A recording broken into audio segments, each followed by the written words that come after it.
Shit, I'm supposed to be smoking at the start of the show. That's part of the shtick, guy. Oh, man. You're right in it, Bennett. Hola, ¿cómo está, señor? Bonjour. Tajian. Oui, oui. Bumble clock. Yeah, right. All right. Yeah. Ain't nothing better than a little bumbo clot. So how you doing, my brother? All right, man. Long day today. Huh? We're twinning today. Yeah, it's funny, people do things at certain times, like right before that's funny. I was about to wear the camouflage. I was about to wear the camouflage Raptors hat. Anyways, I was wearing this shirt and then took off of this shirt. And I was like, you know what? Fuck it. Let me put it back. Now I'm twinning. I don't know if that's a good thing or a bad thing. We look cool, though. No, it looks cool. Looks purposeful. Purpose is good. Oh, I never asked you if you like the title of the show. I'm supposed to ask you that backstage. Period. Yeah, I like it. And I like that you didn't put a T at the end of the period. Who does that? Well, I don't understand that. Can you explain that to me? I can explain it to you. I cannot. You cannot. I cannot explain it to you. What does period T? Right? Period T. Period. What does period mean in texting?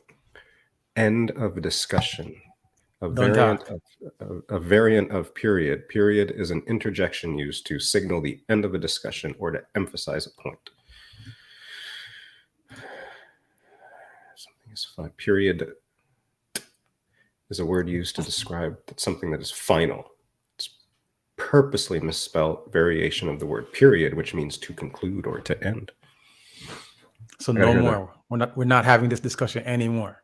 Period. Yeah. Period. Who came up with that? I'm probably a millennial. Yeah. I think, right?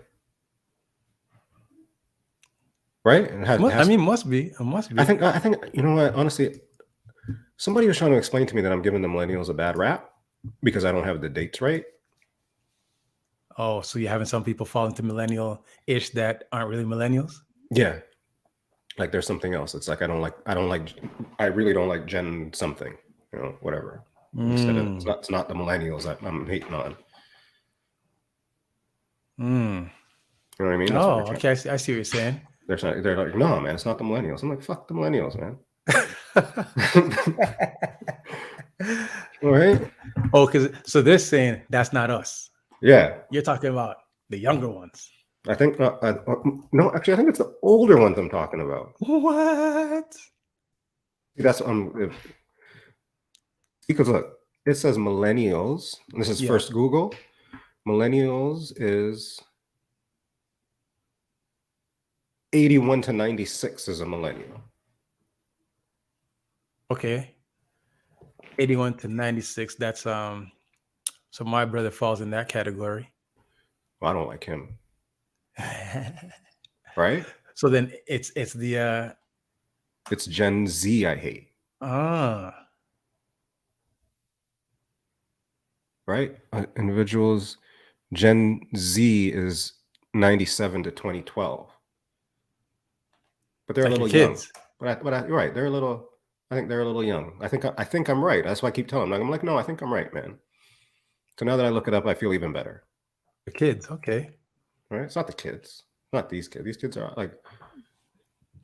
These kids have been ruined already. It was in between us and the kids. So it's in between us and the kids. So in between me and you and the kids would then be the millennials. No, because that's 81 to 96, though. 81 to 96. So there's 97 to 2012, right? So how old? So my kids are and that's a wide range too, because I think that's too long of a range for it. But whatever, because my kids are like 99, 2000. I think 2000 kids are way different than whatever teen kids, 2010 kids or whatever. It's tough. It's tough. It's So tough. who don't you like? Who don't you like? What's the word we're looking for? What demographic is it? What age group don't you like in general? Who don't I like? Yeah. I don't like the boomers, bro. The boomers ruined everything, guy. I don't like the boomers. Boomers ruined everything. Boomers tell me to move my shoes from the front of the house. And put it where, guy? where they're supposed to go. Where are they supposed to go, guys? I don't. What in the fuck? LL, what up with you? Fave. Oh, that's wild, yo. Oh, hang on, I got the wrong lighting in here. You got it wrong. What? Wrong lighting. That's how I feel about me too. I feel like I'm in a clinic with my lighting. I need to get mine a little richer. It's crispy clean. It's too crispy. Too.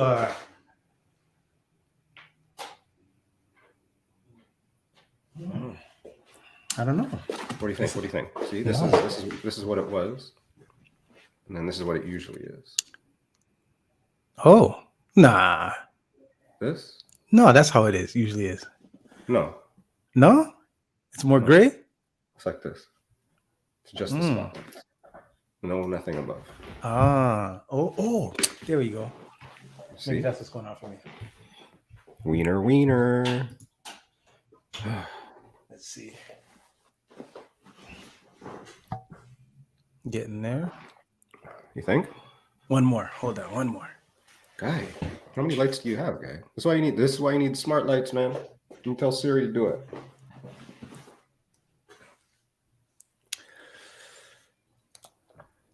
What happened? Is it good now? And you don't have your headphones in? What in the world? DJ Ron C. DJ Ron C, what up with you? No, okay. Well, how was the weekend, brother? Quiet, relaxing, drank a little bit. Yeah. Oh. It's March. It's March. I'm drinking. I'm not saying March no more. No. I promised I wasn't going to say it no more after last week. Oh, that's it? Yeah, I said, you know what? Let me put some respect on Ronuary. All right. Fair enough. Fair ball. January is a good month. Ronuary is a fantastic month. Oh, what are you drinking today?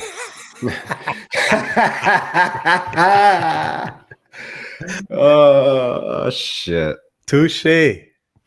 Man's on brand. But there's a big news conference, and in the news conference, it was now announced that the spicy spin is now a swirl. Pick yours up at your local McDonald's. No, wild guy. What's wrong with you people? That was funny. That is good one, Ron. Good one. Jeez, that is a giggle. I picked up a bottle of Kim Crawford rosé. I decided to give this rosé a try. So we'll see how this goes. This is 2021, and it says our very special dry rosé, affectionately known as Pansy, for its vivacious and vibrant character, has been a winery favorite since the first vintage in 2002. Well, Kim Crawford, and Kim Crawford is a man, correct? I don't know, man. You're drinking the Kim Crawford all the time. I thought you know these types of things. Do a no, guy. DJ Chela Soul is drinking Kim Crawford all the time. And so what does that mean? And he drinks the Cab Sav. I picked up this bottle because I know that he drinks it and he speaks highly of it, but he doesn't. But it's the Cab Sav. This is the rosé. So I said, you know what? I tried the Cab Sav before. Let me give this rosé a try and see what I think of it. So here we are on a Tuesday. Is it the first Tuesday in March? No. Has to be. No? Is that how the calendar works? Yeah, it is actually. You're right. All right. Yeah, because then you'd have been turned up last week, right? Yeah, I was supposed to. We didn't make it to midnight. Right, so I didn't get turned up with everybody. Well, cheers to you, my friend. Yo, it's like the emote guy. Wow. Jeez. Cheers to everyone in the chat. Big up to all the people in the chat there. Big up to all the people in the chat there. Oh man, I came from the keg just now. Kegs is not what it used to be, guy. No, like the mushrooms aren't good. Somebody had a mushrooms Neptune. One of my colleagues had mushrooms Neptune. You ever had mushrooms Neptune? Nah. No. What is that? Mushrooms with cheese on it or something like that. Oh yeah. Oh yeah. Yeah, guy. No. Yeah, back in the days, I used to get that. That was tasty stuff. It's not what it used to be though. It's just, you know, when somebody says I want to go to have something nice, I don't want to go to the keg. Why do you say it's not what it used to be? I just remember, I mean, it seemed like a bigger deal back in the day. It seemed like it was, you know, sometimes you realize high end isn't high end, for example, sometimes. Like you go somewhere. So I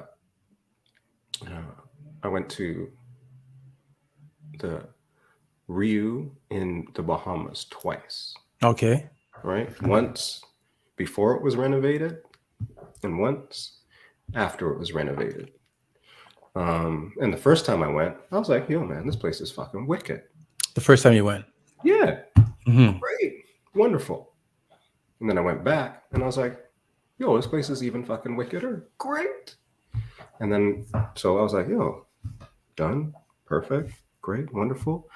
But then I went to a sandals resort. Right? Mm-hmm.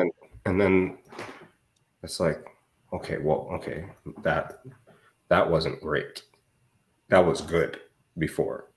Like all things being equal, it was a great experience. I'm not taking away from the experience, but now you realize that was just good. The sandals. Like, no, the Rio. Yeah.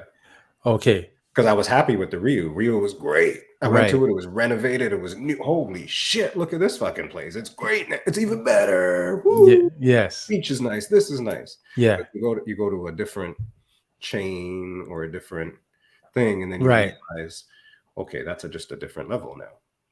So sandals was levels up from the Rio. Okay. So I went to the market. You know, I took a taxi into the market looking for Guinness. In Bahamas. Jamaica, sandals. Okay. Right? So, all right. And I was leaving. I'm like, yeah, I'm going to the market. I'm going to go do some shopping. I'm looking for some Guinness. Right? Get me a taxi. Get the taxi. Mobe or Ocho Rios? Ocho Rios. Okay. All right, go. And then I go to the market and I don't get Guinness. No, didn't get Guinness. When I come back, and as I'm coming back and I get out of the taxi, how was your trip? It was all right. Didn't get my Guinness. Okay, later, you know, carry on, go upstairs. And then like, I don't know, 45 minutes later. Hello? Whatever. Person from Jimmy from downstairs or whatever, with a fucking basket of Guinness, guy. You know, you didn't get your Guinness, Mr. Bennett, so here's some Guinness for you. You know, just like that. And then you realize as well that is Guinness code for something else? No, Guinness, man. Guinness, okay. Or whatever the other people call it. What do the other people call it? Chenet. What do they call it? Chenet. Okay, I can't even because I've never heard that one. I've heard something else, but I never heard that one. Where'd you get? There's another one? There's something else. There's something else, but I haven't heard that one. Chenet? Chenet. Chenet. Chenet. Chenet. Okay. I think. Maybe. No, I've never heard that one. But I've heard them call it something else though. I can't quite remember what it is. Them other folks. So yeah, like I said, you just at some point, I don't even know what the fuck, keg, right? Back to the keg, right? So the keg's good, but the keg's not great, you know? Yeah, see, mirror, big up, mirror, Chenet. Okay, see, I spelt it wrong, but there you go. Looks like you're confidently spelling that, you know? Ginnip. I don't know what Mirror, what up you with see. you? She's one of them people. You people. Jeanette. Jeanette. I think I have a client tomorrow by the name of Jeanette. So we almost got to 10 p.m. real quick on that one. Anyways. Yeah. Anyways, hi guys. Hello everybody. Happy Tuesday. Yes. What's going on in the world? Anyway, wait, hang on. Right, the keg. This is not the same. I had steak and shrimp. It was a clients in town, you know. We got to wine and dine the client. So somebody decided to go to the keg. So what did they have? They had the you said the mushroom Neptune?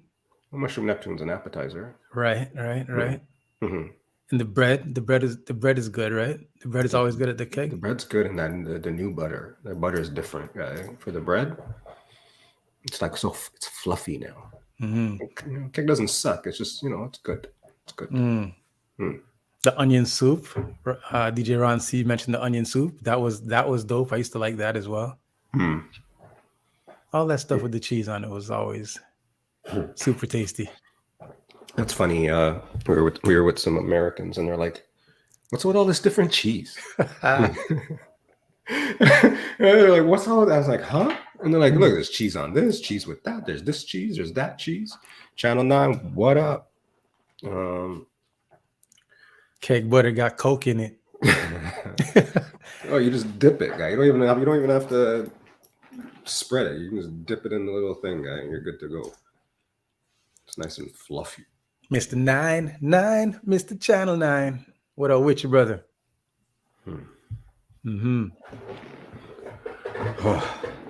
Anyways, and then I made it, so I'm home. Made it in time. It's great. You drink when you're there? You grab a beer, you grab a wine, like I had some wine. Wine? Yeah. And what kind of wine did you have? Oh, it was a red, white, rosé. It was a red. It was a Inniskillin. All right. Okay. Cab Merlot or a Cab Sav, one of the two, but it was an Inniskillin. Yes, Channel 9, big up on the sub, sir. Appreciate you, brother. Yeah. Yeah. So it was all right. It was good. It was good. Like I said, there's a couple of places I'd rather go to than there, but yeah, it's always a hole in the wall by accident too. But as a steakhouse, so comparable steakhouse, where have you been that you compare to the steak at the keg? Christy Ray, what up with you? What up? What up, cuz? I don't remember the name of this place in Niagara. This is years ago now, but it's the places that just bring the steak on the skillet, guy. Right? Just on the skillet. Just the steak on the skillet, and then you get your sides on the side. That tells you it's a good steakhouse, I believe. Right? I think. I don't know. I think that helps make it good, but yes, you get it's just maybe with like a sprig of thyme on it or something like that, you know. Thyme, parsley, coriander. Which is your herb? Thyme, parsley, coriander. I'd say out of those three, I'd like to season with thyme, but I'd top it with parsley, I guess. Parsley over coriander. Yeah. Okay. See, I don't even know if I like Roots, man. Or maybe it's just because whenever I go to Roots, it's Niagara, and it just burns my soul because it's like $50 more fucking for a piece of steak, guy. I got at Roots. You get fucking Roots like delivered, don't you, to your house, guy? From downstairs. Yeah. True. The first time I had Roots, I was in Niagara Falls. Mm-hmm. and I got a cauliflower meal. It was like a cauliflower steak, they called it. Stop this. They sliced it in half, No. they seasoned it, whatever. Stop this, guy. You go to Roots and you have cauliflower, guy? What am I supposed to do? That's true. I get it, but this is what I mean. You should have went to somewhere else. My hotel gave me a coupon. Guy, you can't go to Roots, guy, and have cauliflower, guy. They gave me a coupon for Roots. Pass it along. Wait, pay it forward. Pay forward. Pay it forward. Go to the Tim Hortons line and buy a coffee and leave the Roots coupon on the counter. Yeah, man. Give this to the next guy. IQ Remix. You have never been more wrong. $75. Right. Yeah. $75 cauliflower. It was a Niagara tax, motherfucker. And this is before the pandemic. Yeah.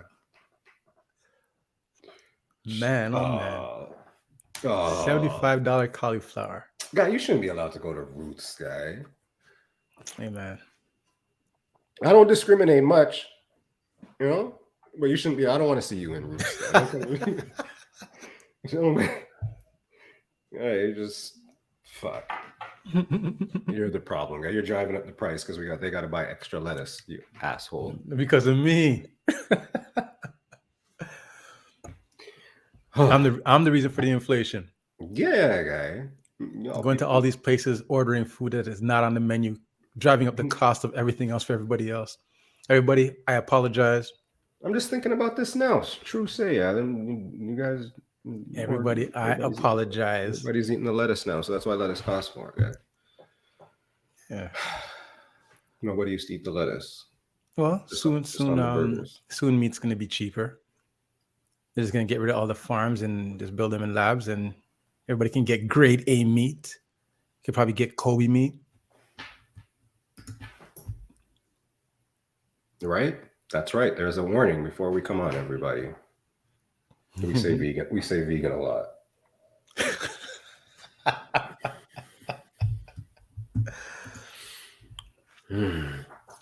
Yeah, Bernadette's, guy. Go to Bernadette's. What's this? Google it, guy. I don't know. That doesn't come up when I try to Google that, it doesn't come up. DJ Channel 9. Do tell. Bernadette.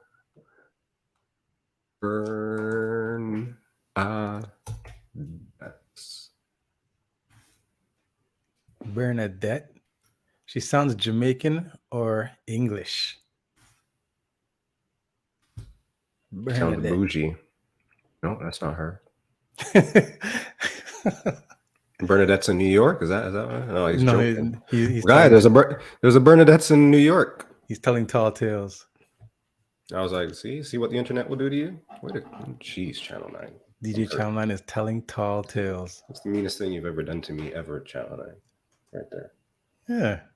I have to have a conversation with him after. We really thought that there was this Bernadette's. Guy, he had me going, guy. He had me going, guy. Everybody says this guy's swell. All right. So Channel 9 mentioned Roots. IQ Remix mentioned Chopped. Everybody, where is your favorite steakhouse? Share with us where your favorite steakhouse is. Yes, Channel 9. We're gonna go to Blondie's, man. You know what? We'll make it a day. We'll make it one day. We'll hit the Blondie's. I know it's a long time coming, but it needs to happen. What's Blondie's? It's a vegan pizza restaurant on Queen Street East. True that. Denise Jojo, please share. What is the name of the good one in Barrie? Or is it called the good one? In Barrie.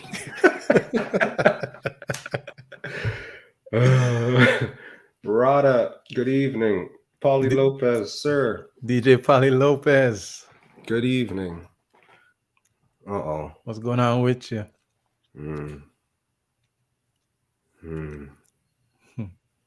Oh, that was quick. Channel 9. See, Channel 9 was quick because he was on me. He was mean. He was mean. Thank you, sir. Town and Country truffle butter for this. Okay, hold on. Truffle butter. Okay. Oh. Okay. Fuck. Hold on now. Shit. Butcher chef. Denise Jojo. No. Denise Jojo. Hey, ma'am. We didn't even Carol, get to 12. what up? We didn't get to 12 o'clock yet. Denise. Denise Jojo. We didn't get to 12 o'clock yet. Oh, man. Denise Jojo. We didn't even get to 11 o'clock yet. Oh. And yet, dep on the big people internet that talk about truffle butter. Did it hit 10 o'clock yet? Do I have to Google truffle butter? I remember I remember one day having to Google what is a trap queen. I remember that. A trap queen? Like that, I mean, years ago, a few years ago now, but I remember having to Google what is a trap queen. So I'm going to Google just for the integrity of the show. I'm going to Google what is truffle butter. Denise Jojo with the truffle butter at the 9:58 mark. Good for you.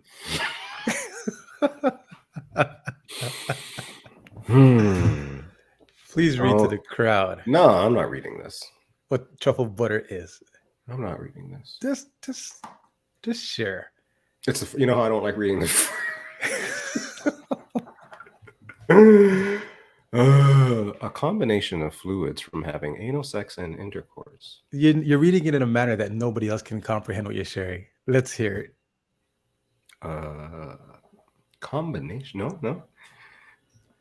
Yeah, no, I'm good, man. You guys can rewind it. You guys can do a clip of it if you want. What All does right. truffle butter Denise taste Jojo, since you posted it. Butter taste like? What is truffle butter made of?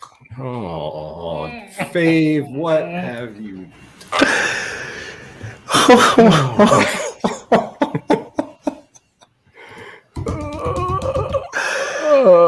The truth behind truffle butter referenced in the Nicki Minaj song.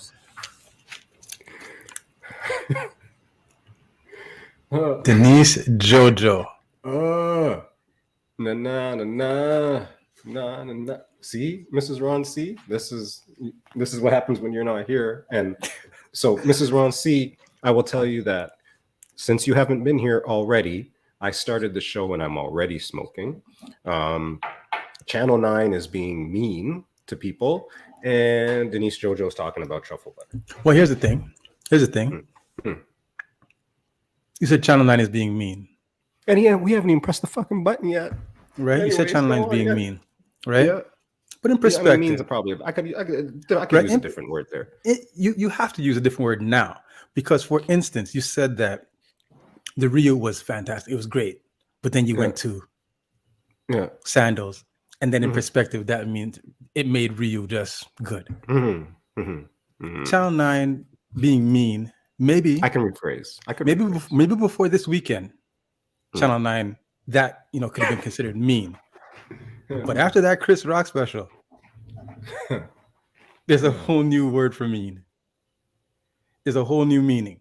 So Channel 9 was light. Channel 9 was easy. Channel 9 was just adding to the show. He was being creative and he was pushing his artistic impression. He was expressing his perspective. There you go. Mean. Wow. Did you watch Chris Rock? Yeah, I watched it. I watched it live actually. So let me ask you just this: so you watched it live, and that was the one time you watched it? You absorbed it one time? I didn't watch it again. I watched it live. Saturday out of 5, night. Give it out of 5 stars. Give it a star.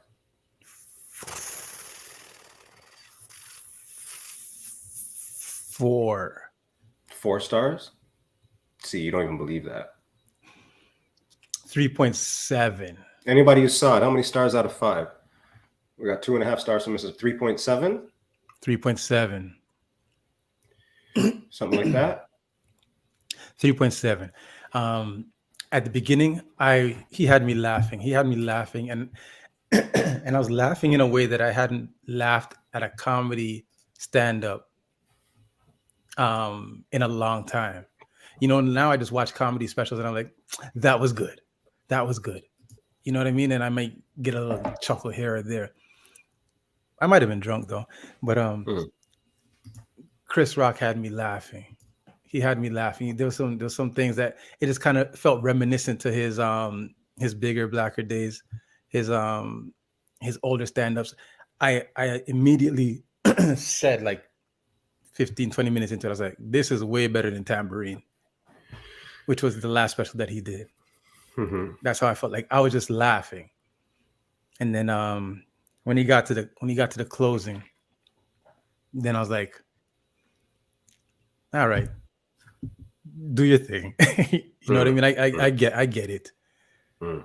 You know, like I'm not gonna say he shouldn't be saying what wow, he was hitting hard, man. He was. Yeah, he expect it's a untalked about pass, I guess. Like he gets his one shot just because he hasn't spoken about it yet. Right.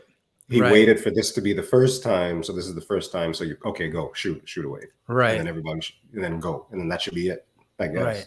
And the funny thing is, I was watching the whole stand up, and I didn't even remember that there was a Will Smith debacle until he started talking about it, and I was like, oh yeah, that did happen, didn't it? Oh yeah, that happened last year, this time, didn't it? So, yeah. When he started getting into it, I didn't know he was going to delve that deep into it. And then start, this over expounding on everybody calling him a bitch. Your mama called you a bitch. Charlemagne, the Breakfast Club called you a bitch. It was wild. It was wild. And I started to feel like, okay, you know what? This doesn't sound like a 4 guy. This doesn't even sound like a 3.7. No, it was about right now. But without that, but that was part of it. And you know what? Maybe somebody else would have loved it. Maybe somebody else loved it more than that. But for me, I gave it a 3.7 because I really appreciated the laughs he was giving me earlier on in the stand-up. Early. Yeah, I thought it was early. And what I did notice too, because a lot of stand-ups I watch now, I don't carry the jokes forward. I don't come into tomorrow with the jokes. You know what I mean? And I don't hear the jokes back tomorrow.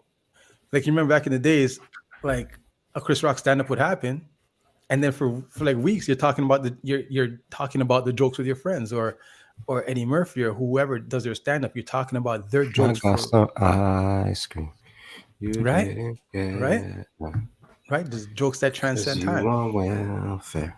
I was at my son's soccer practice yesterday, and I was hearing people like sharing the jokes, and I was like, "Man, this hasn't happened in a long time in my experience." You can't afford it. Your mom's on welfare. You're alcoholic.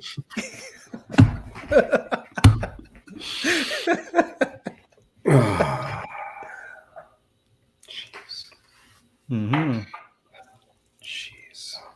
Eddie, why you treat me like animal?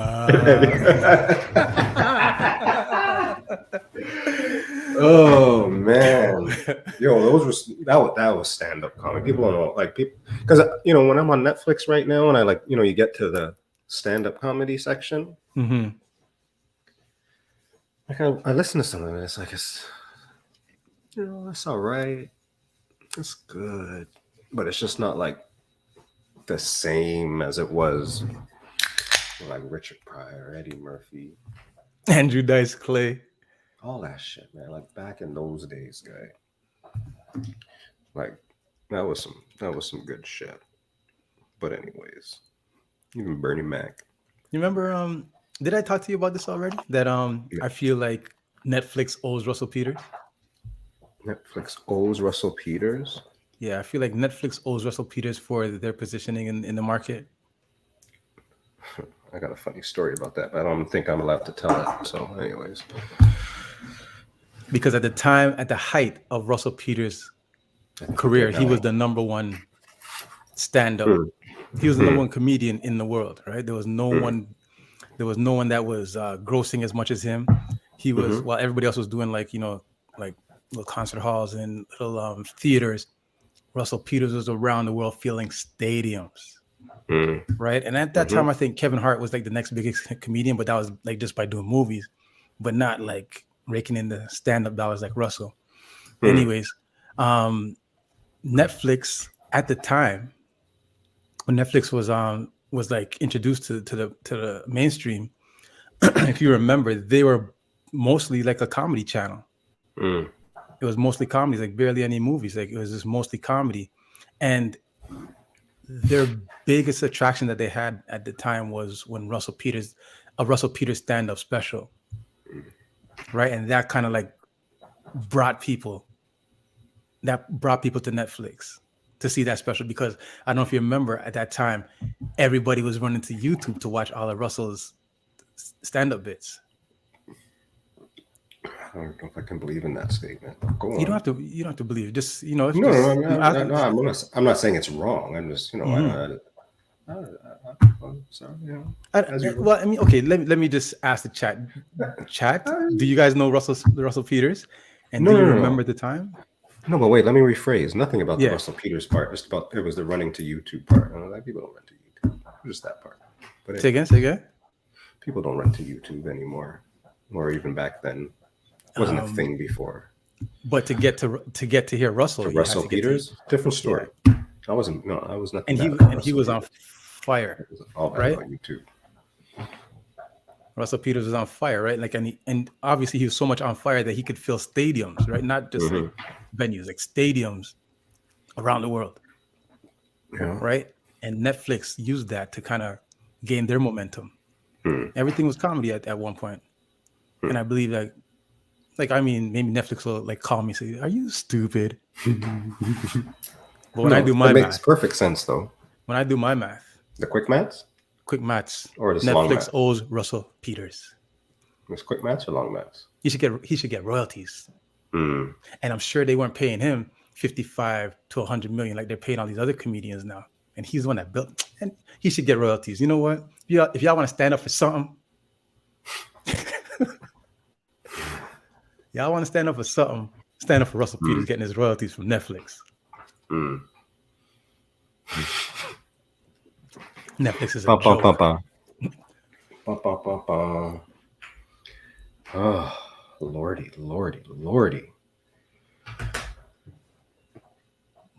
Big up to everybody for being here.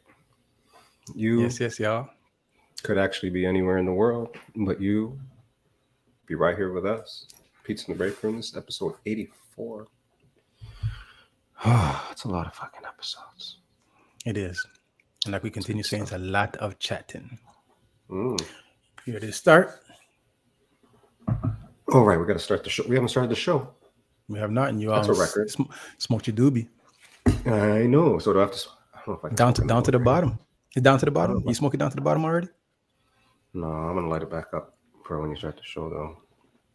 Bam, bam, bam. Oh shit. Tita Hot Shot Couture J. We'll be right back.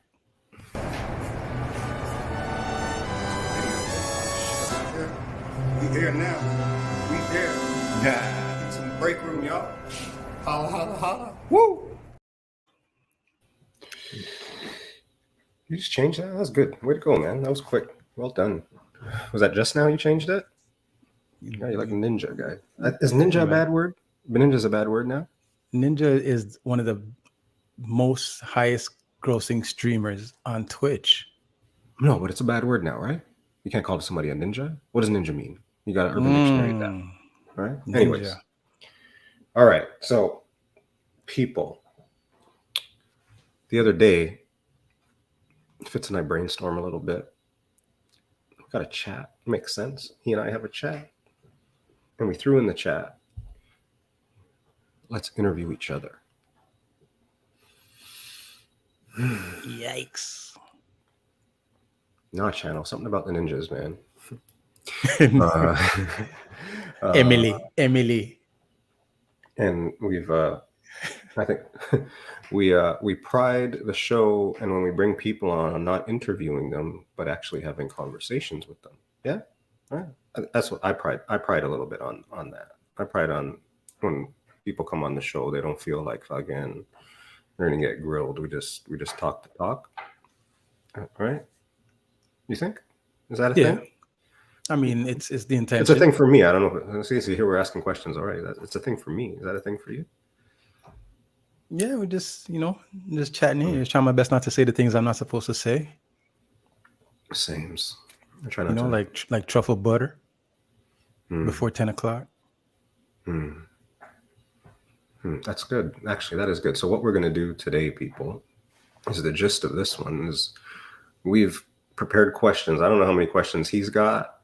He doesn't know how many questions I got. I got more than I thought I would. We haven't rehearsed these questions. We haven't talked about these questions. But we're going to interview each other. By happenstance, we're wearing the same shirt. That's crazy. Today, oh, D1 Demas, you missed. You gotta rewind. That's probably around the 12-minute mark that Denise Jojo introduces truffle butter to the chat, or to the world, or whatever. So yeah, what do you think? You ready to go? Yeah, I'm ready to go. You didn't say that with like confidence, guy. Well, I'm ready to go. I'm raring. It's funny. Keith, stay woke. What up? When you're like, you try to say things that you're not supposed to say. I was going to ask this question differently, but if it's okay, I'll go ahead and ask my first question then. Okay. Is that all right? Can I go? Or are we going to paper, rock, scissors? No, you go for, go ahead. What was the biggest lesson you learned from the pandemic?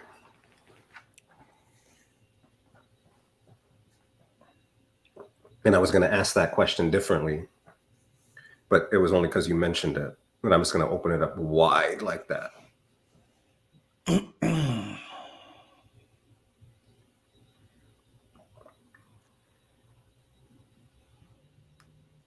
The biggest lesson that I've learned from the pandemic is I am not as in control of myself as I always thought I was, and I'm not as cool through all situations as I thought I was. And cool, right? Yeah, no, I'm not as cool level as I thought I was. And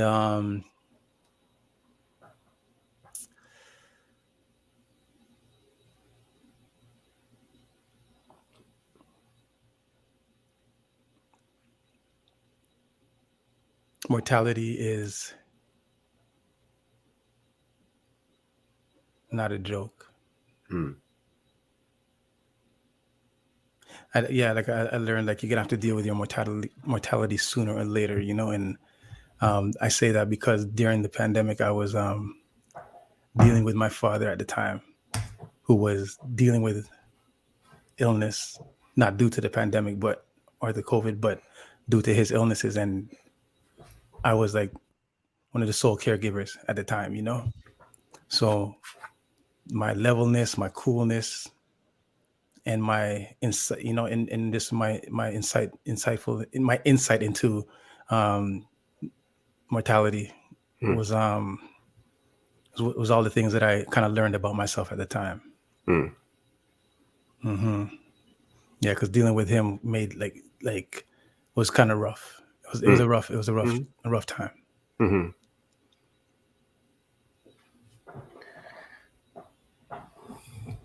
Wicked. That was question number one. That was question number one, eh? Mr. G Live, what up? Okay, let's see what I got for you. This guy's going low on his list now, guys. Like, I got one for you now, motherfucker. No, I'll ask this one later. All right. If you could switch lives with any celebrity for a day, who would you choose and why? Oh.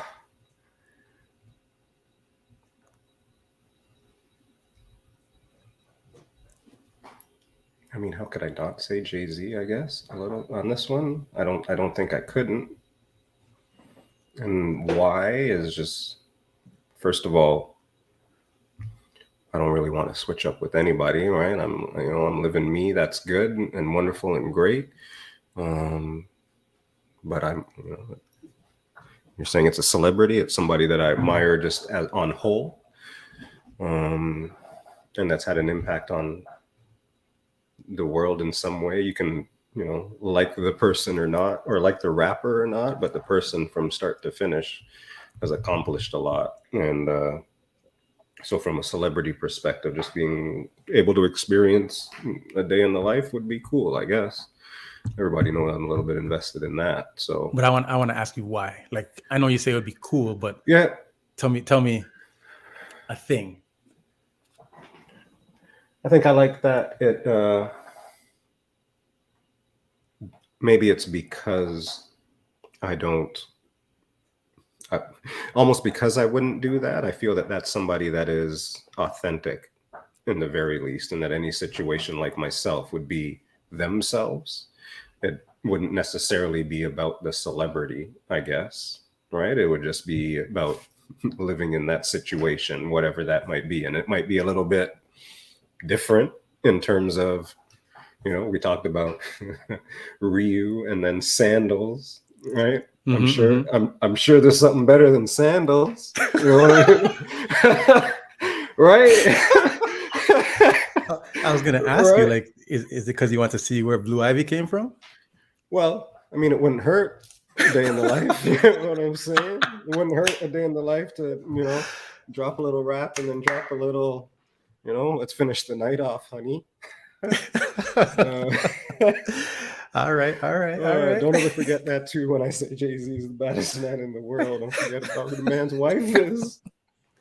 Oh shit! But like I said, to me, that I think, and maybe even asking me that question, you're asking me that question because that's just not something that I would think of about putting myself in somebody else's shoes. But I think the authenticity of that's what I actually like about Jay-Z is his authenticity throughout time. He's been himself, so I could still be myself, or and it still resonate with me. All right. Cool. Okay.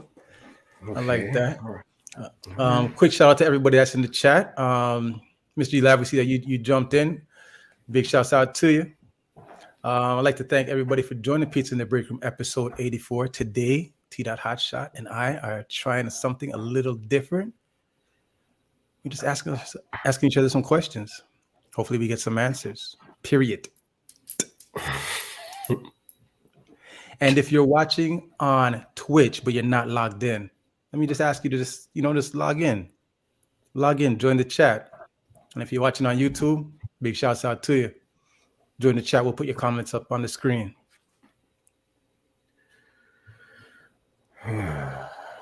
Is my turn? Yeah. Okay.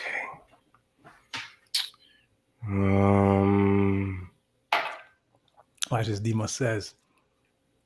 A little rap and a little clap. Right? Jay La Soul, what up? All right.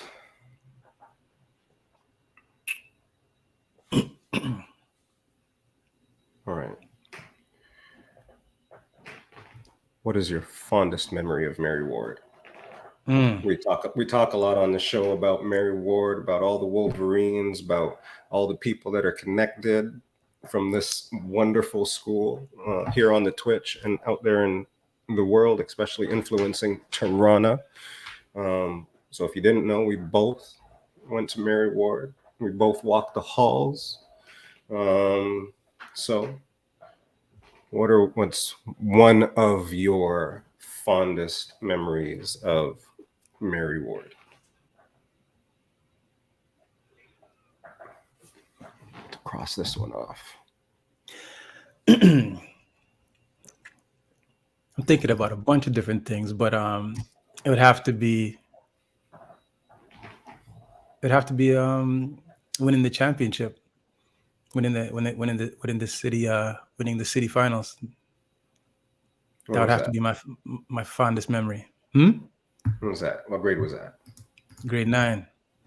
At Humber? Yeah. And Channel 9 was there?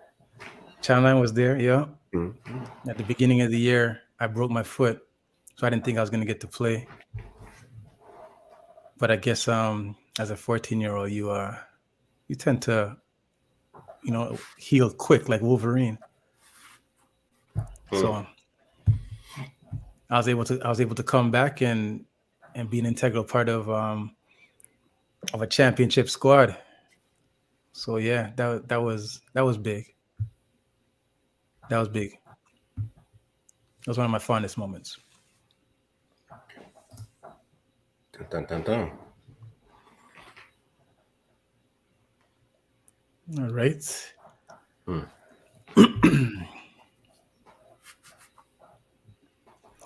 Okay, so here's my question to you, sir. If you could pick one skill or talent to learn, what would it be? One skill or talent to learn.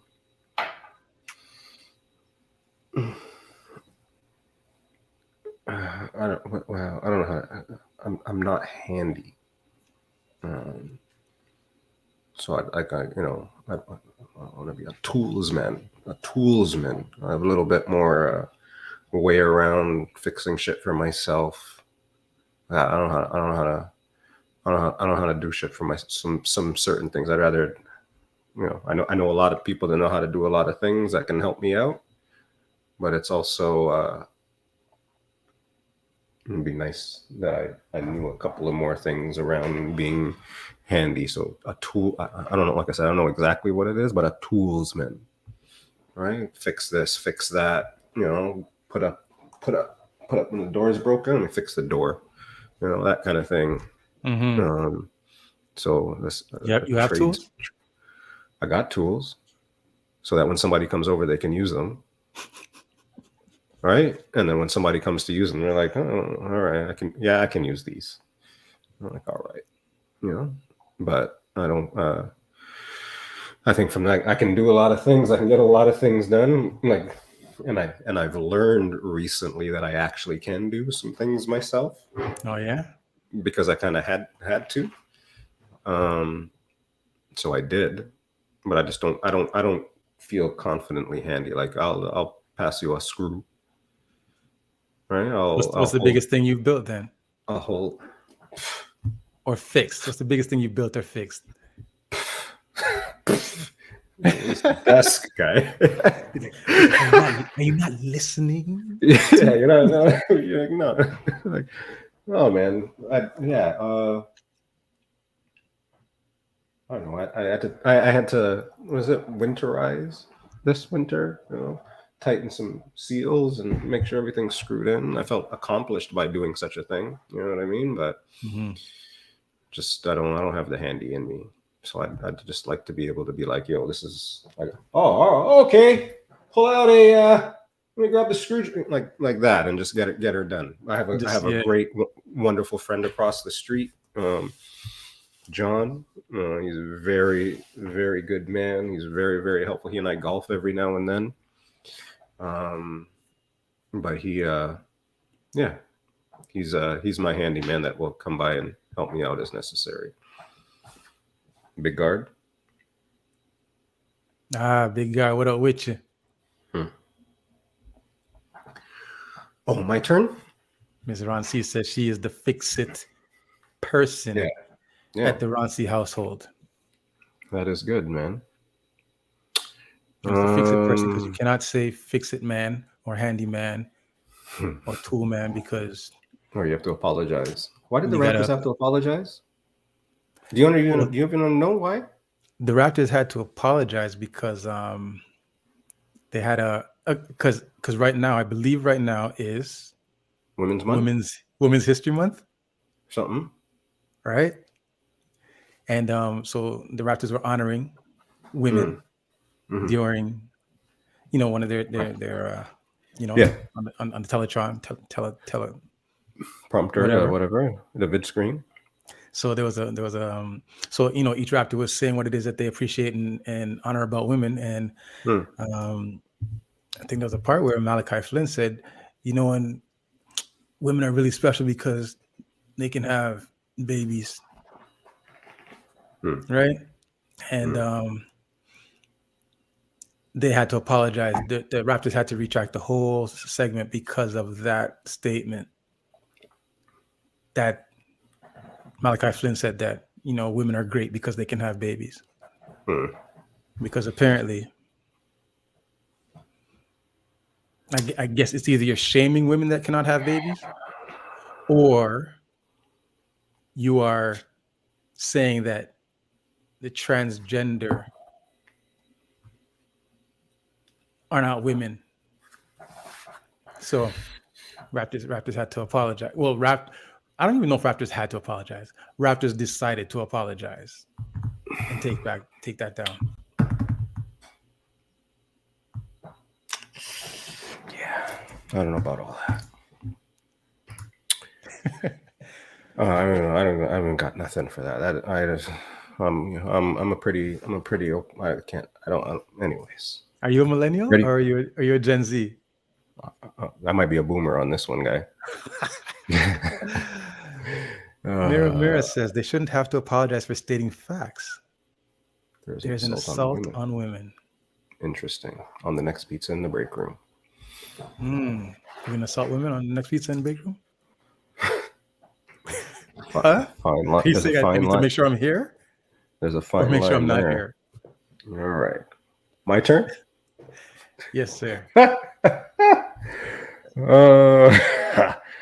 Eesh. Oof.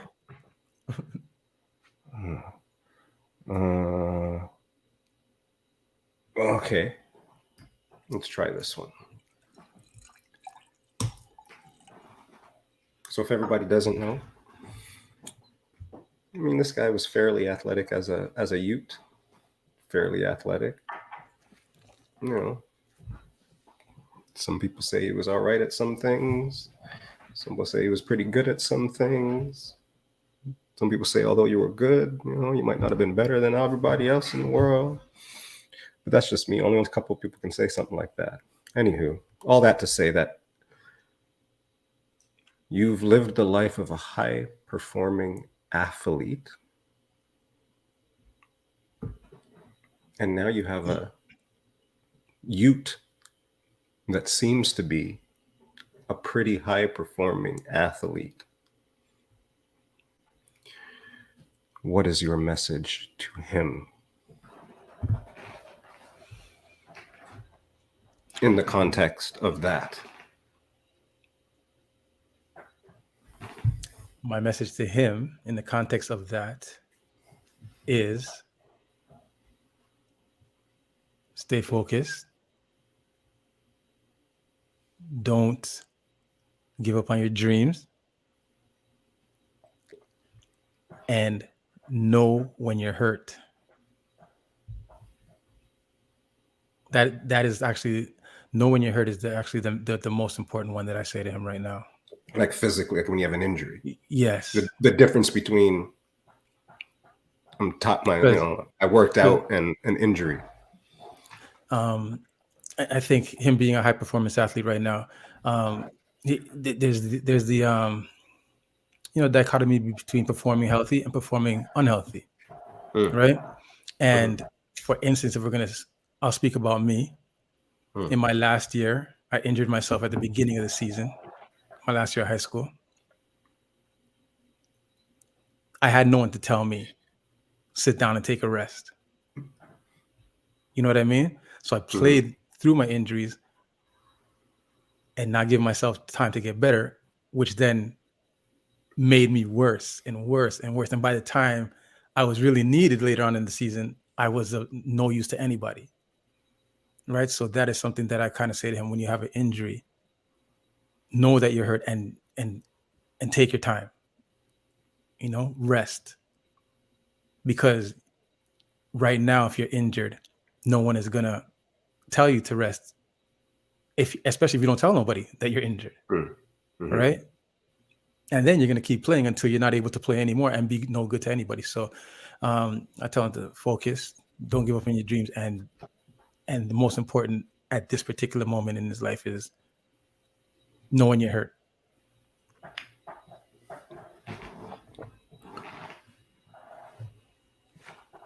Wicked. I'll just do a quick big up to everybody in here again. If you just got here, this is episode 84. We uncharacteristically are doing an interview today, and that interview is of each other. So we're going back and forth with a couple questions, and we'll continue to see how it goes. At this time, man's like, Fitz is up. All right.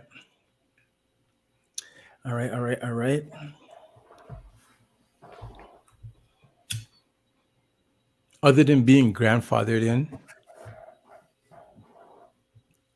why is your best friend your best friend?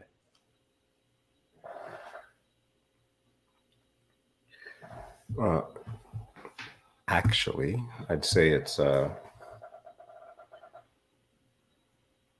outside of so definitely grandfathered in, but more recently, I think it's just been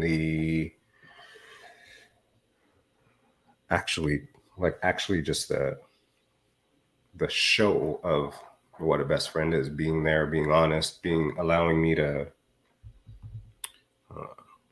talk, chat, be open,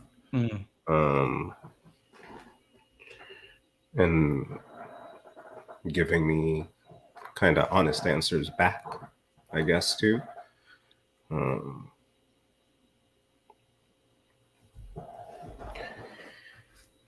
Actually, showing it. Damn you.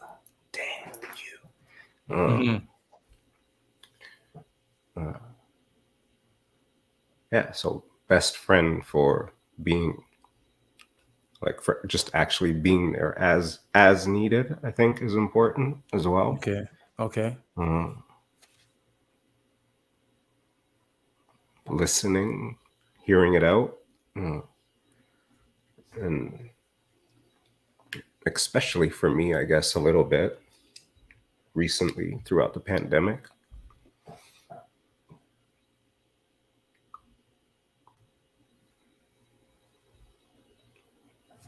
That's been a little bit tough, so that's been important. Okay.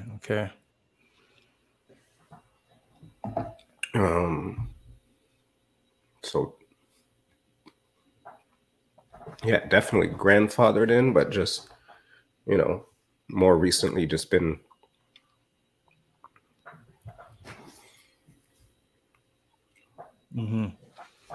So they allow you to speak and share, and then they give you the you say like they listen to you and give you the feedback that is necessary and needed.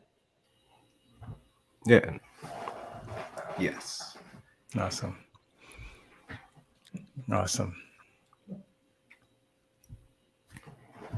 Yikes. Do they share the bud with you? Every now and then, but they think the Hamilton weed's crazy. So I'm trying not to get them too fucked up. I have to be the balancer on that shit.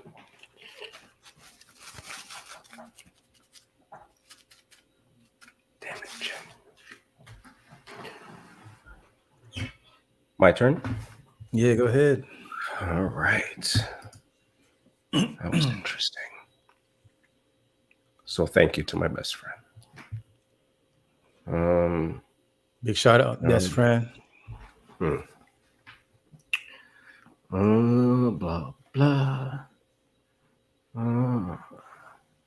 What do you think people say about you that is unfair?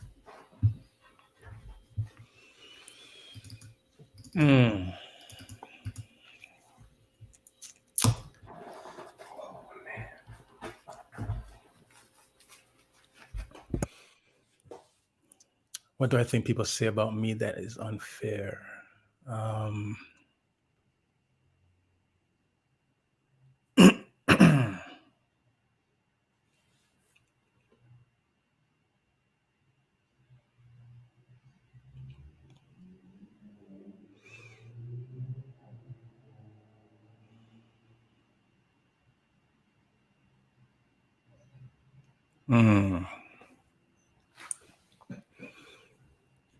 I think people might say that I'm unreasonable I'm not a fair person, and at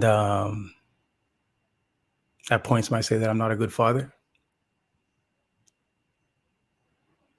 And I say that that's unfair because I think whoever may say that may not have a full scope or understanding of situations or who I am as a person, you know? So I say it's unfair, but then I also understand that I can't take on the responsibility of trying to convince people of who I am if they don't want to get to know me.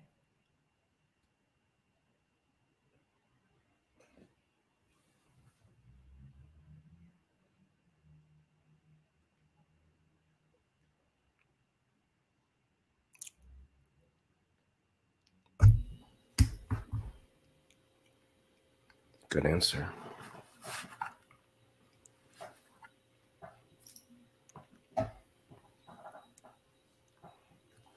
Episode 84.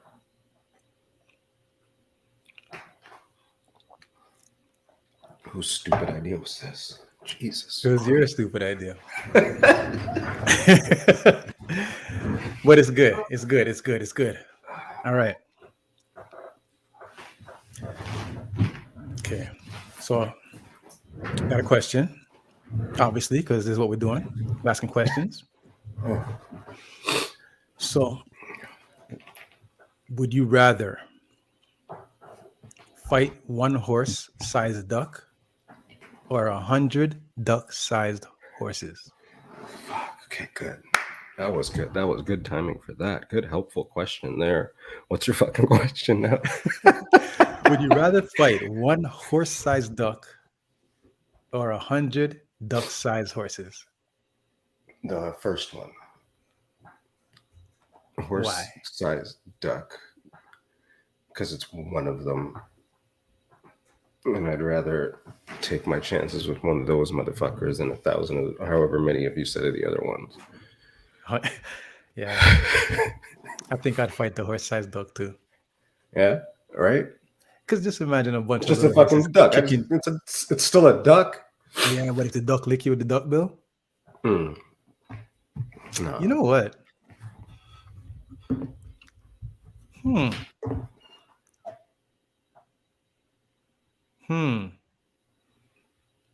Nah, maybe 100 though. I was gonna say maybe 100 duck-sized horses, 100, but 100 what? Horse-sized ducks? No. no. 100 One horse-sized duck or 100 duck-sized horses. Duck-sized horses. Yeah, man, they're not your ankles, guy. And kick you. Yeah. They'll kick you. They're all kicking your ankle at the same time, guy. You have to fall at that point. Okay, so a duck-sized horse though. I mean, a horse-sized duck It's still a would duck. essentially be an ostrich, no? No, it's still a duck, guy. It's still a duck. Yeah, that's true. That's right? true. That's it's true. It can only do so many things. It's still That's a true. duck. Right? That's true. Yeah. Because if it was like, yeah. Sure. All right. My turn.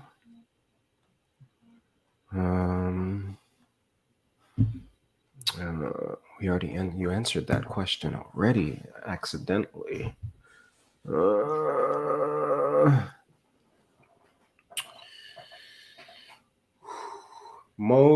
right, here we go.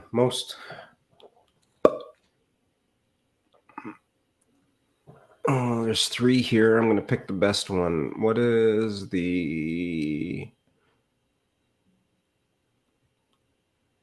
related to this show? What do you think is the most impactful thing that has either happened or that you've taken from the show?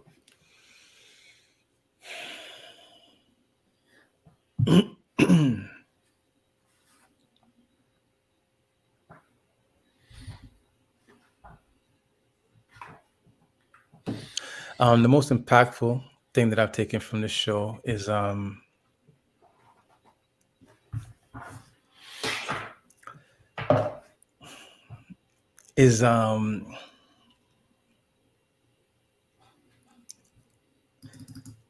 in the early episodes, I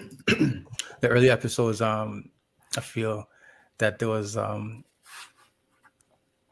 lot of insightful conversations that we had.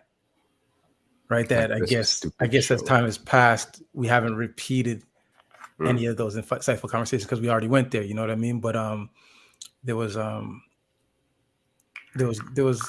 lot of good sharing and aha moments that came out just through our dialogue and conversation and us being able to disagree on certain topics but feel comfortable enough to share these conversations and have different positions but still understand that we are a one, we're one people, one purpose. And like just for example, like we like earlier on in our podcast was in the height or in the midst of the lockdowns and the pandemic and whatnot, and you had your stance on it and I have my stance on it, and that held a lot of weight in a lot of our conversations back in those times, right? So two different people with two different stances able to have conversation whether they agreed on the topic or not, and still say, you know what, it doesn't matter your position. The main position is that it's love. You know what I mean? Like we love each other, right? Thinking about that right now, people having different positions.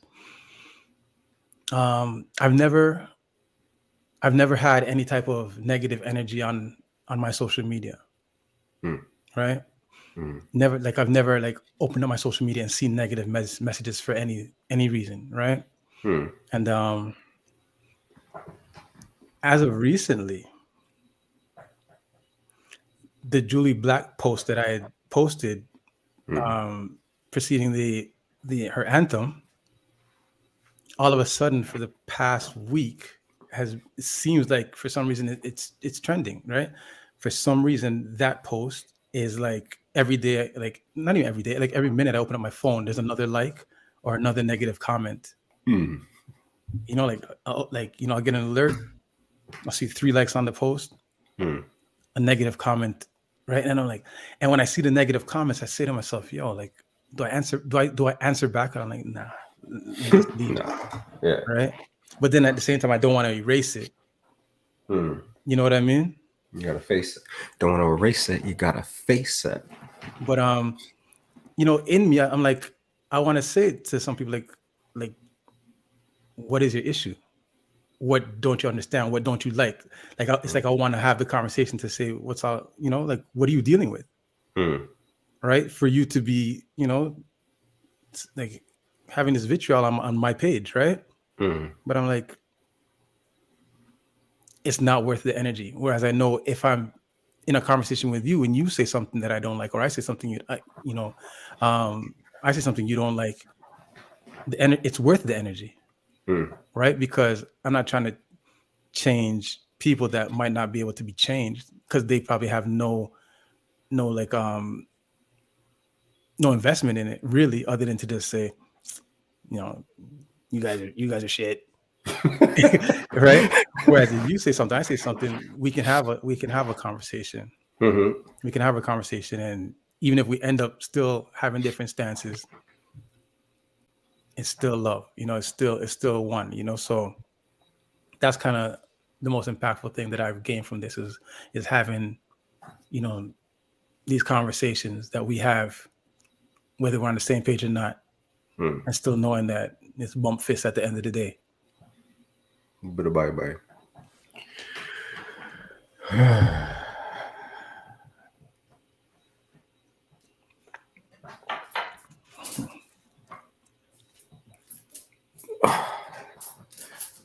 All right. That was a good answer. I like that answer. I don't have to like the answer, but that was a good answer.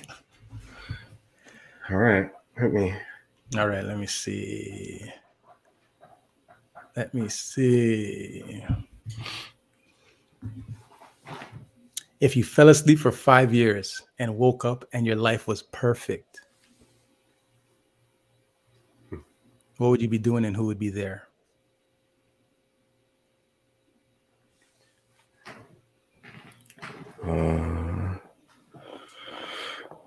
What would I be doing?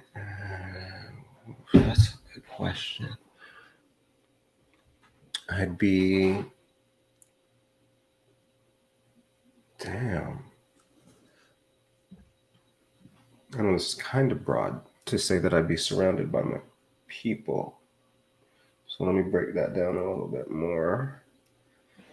If my life was perfect, I'd be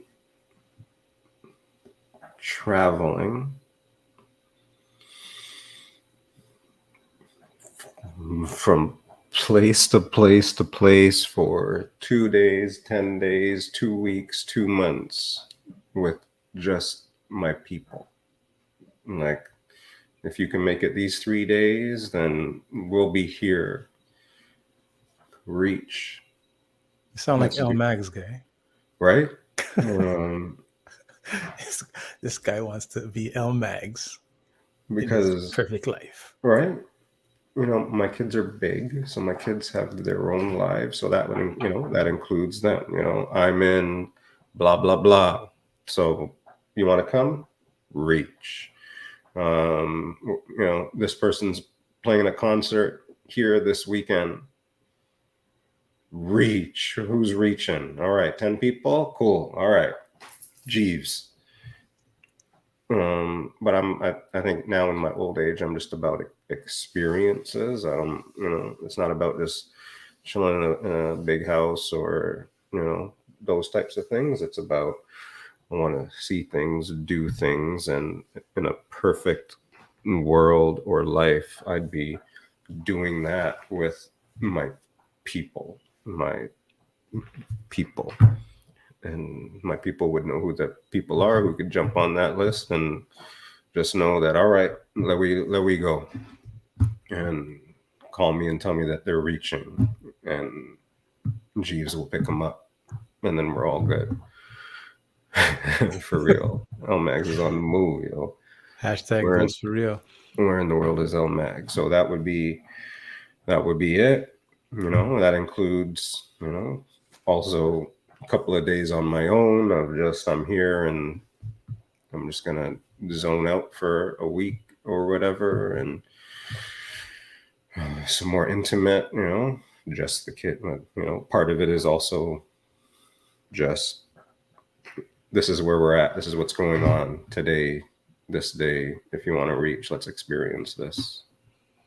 Everybody in the chat, if you have an answer to this question as well, if you fall asleep for 5 years and woke up and your life was perfect,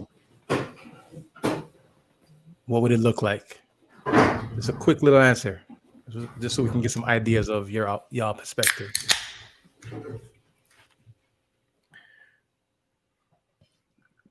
Keep it moving, Christy Ray, right? Keep it moving. This is the flex. This is what we're on. Who wants to reach? That was your question. All right. Yes, this is my question.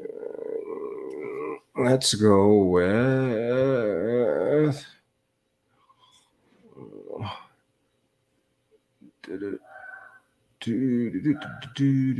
What did you want to be when you grew up?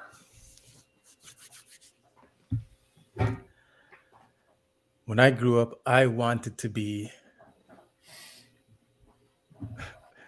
like Mike. If I could be like Mike, I want to be like Mike. I wanted to be an NBA player, but I actually wanted to be Michael Jordan. That was my dream when I was younger. And there was nobody in the world that could tell me that I wasn't going to be in the NBA. Even when my coach said, "You're not even 6 foot." I'm like, "You're not even a coach. Shut up, guy."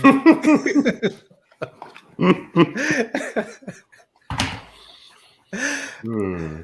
I thought for sure.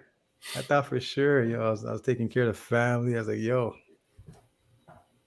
I'm gonna be on the Chicago Bulls. Yeah, I wanted to be I wanted to be an NBA player when I was younger. That was my dream.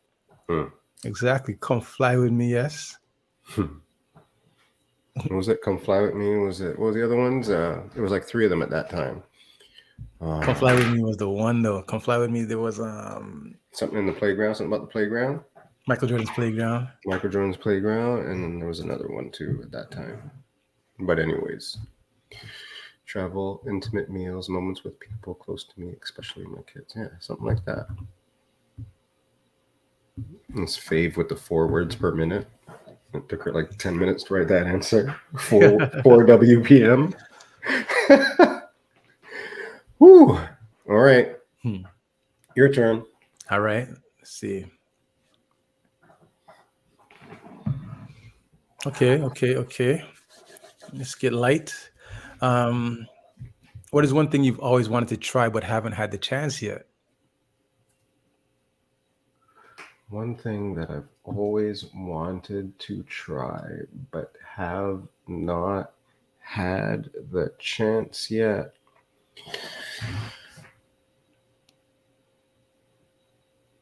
Skydive.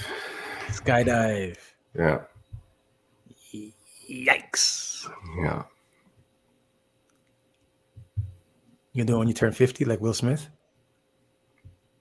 Maybe.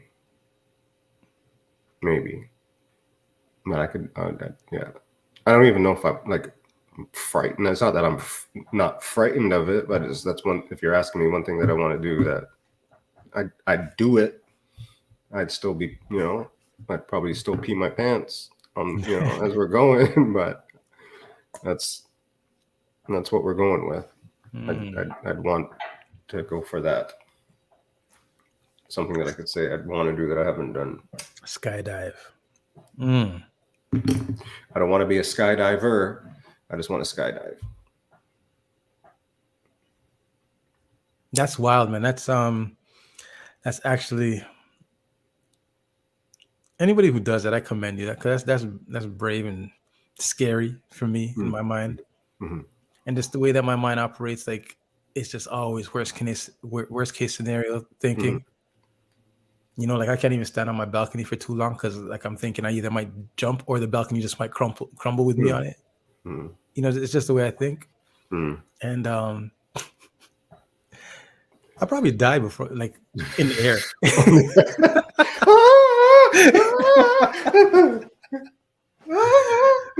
You wake back up and then you fucking die in the air for real.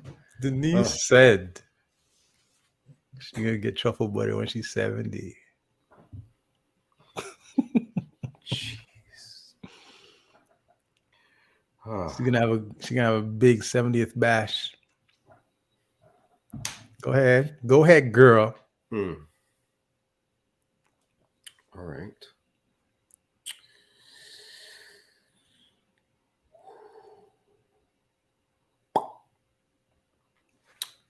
Truffle butter.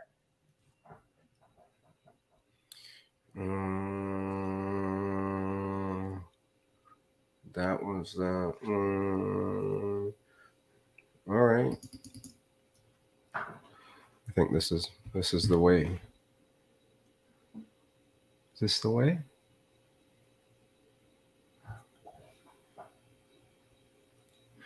Okay, I'm going to jump into what you were thinking about earlier.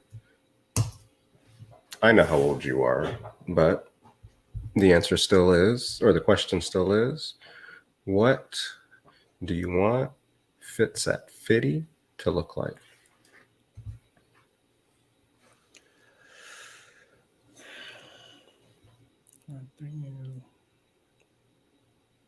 And when you say, you're talking about me, right? Not Fitty. Fitz at Fitty. You at Fitty. Okay. So enough time to manifest that shit. Enough time to add some oomph. Okay, so at 50, I'd like to I would like to be out of my out of my business, like not working. And if I'm working, just working occasionally. I'd like to be married. I would like to have a bunch of different businesses or revenue streams that don't demand much of me because they've already been set up within from now until then. That then allow me to get my LMAGs on. And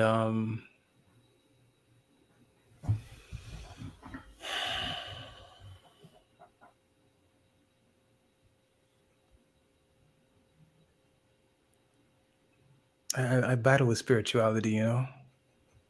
You battle with it. Yeah, because I say sometimes I say, like right now, the thought was I want to be like more invested spiritually,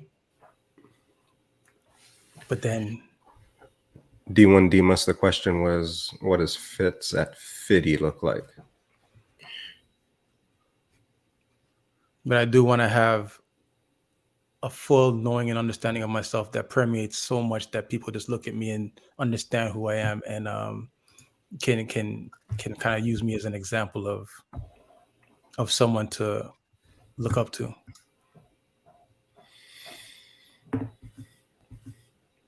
Dun, dun, dun, dun. Shout out to everybody that's still here. This was definitely Shouts out to y'all.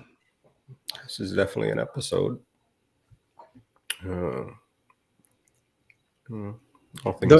answer him. He should know. All things being equal, is a very, very, very nice interesting. How old is he now? I don't know, man. You got to work that out. That was kind of the thing. He's just old enough to be able to manifest whatever he's talking about. All right.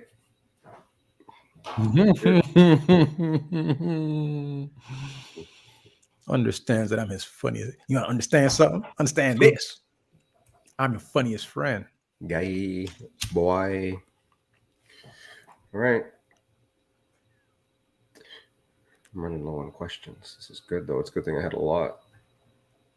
Demas knows that he's my OG, so.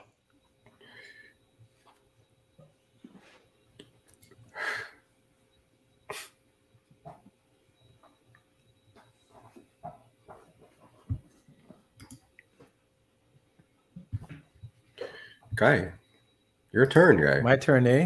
I'm here looking into the sky like, okay, ask me a question, buddy. Didn't I just ask you a question? Right? I know. I'm asking. Am I right? Correct? No, yeah, it's my turn. Yeah, that was Fitz at Fitty, guy.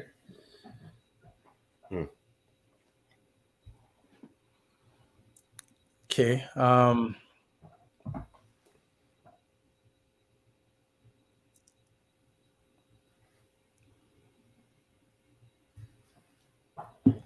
Okay, what is the toughest thing you've ever had to deal with?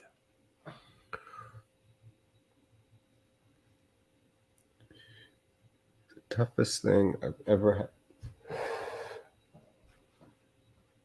Toughest thing I've ever had to deal with.